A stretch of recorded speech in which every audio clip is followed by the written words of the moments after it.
les gars, on vient de nominer des nouveaux gouvernements français. Il y a un parfait inconnu, il s'appelle Éric Lombard. Il est maintenant ministre économie. Je vais vous laisser François Anglaise. Il va vous expliquer le pourquoi. On se revoit. L'Angle Écho sur RTL. Bonjour François Langlais. Bonjour Olivier. On va parler évidemment de la nomination de ce nouveau gouvernement. Et c'est vrai que c'est un parfait inconnu qui a été nommé ministre de l'économie. Il s'appelle Éric Lombard. C'est vrai, oui, c'est un financier éminent qui dirigeait jusqu'à hier une grande banque publique chargée du financement du logement, des collectivités locales, c'est la Caisse des dépôts. Auparavant, il a été assureur, il a été banquier, conseiller au cabinet de ministre des Finances de gauche, comme Michel Sapin. En fait, c'est un homme de la société civile. Il n'est ni politique, ni même énarque. Bon, c'est pas un handicap, Mais c'est d'ailleurs pas la première fois qu'on nomme un patron à Bercy. Il y a eu Francis Maire, ancien patron d'usineur. Il y a eu Thierry Breton, qui était l'un et l'autre à l'époque Chirac. Et préparer un budget, François, évidemment, c'est l'une des missions les plus difficiles en ce moment. Ça va vraiment pas être une sinécure d'arriver à Bercy. Non, c'est vrai, il n'y a que des coups à prendre. C'est pour ça que les poids lourds de la politique ont refusé le poste. D'ailleurs, poste qui était naguère l'un des plus convoités.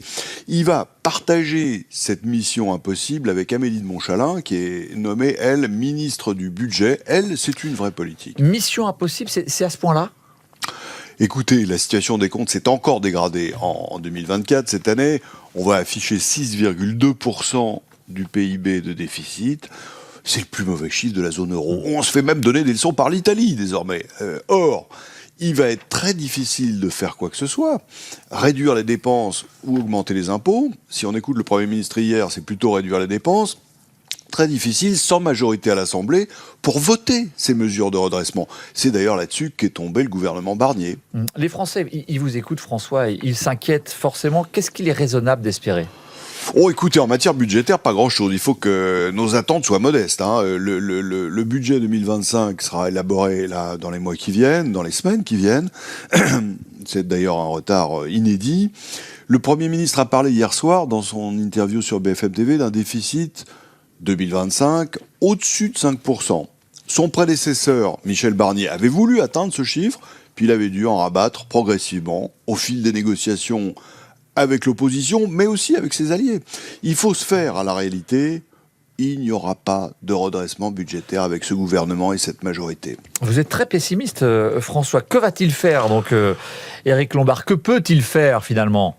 Bon, limiter la casse, éviter que le trou ne se creuse encore davantage, négocier un énième calendrier de redressement budgétaire avec Bruxelles, et puis travailler à ce que nos emprunts soient placés auprès des investisseurs qui nous financent.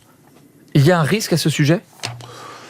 Les montants dont on a besoin sont maintenant considérables. Et hier même, on apprenait que la France allait devoir emprunter 340 milliards d'euros en 2025.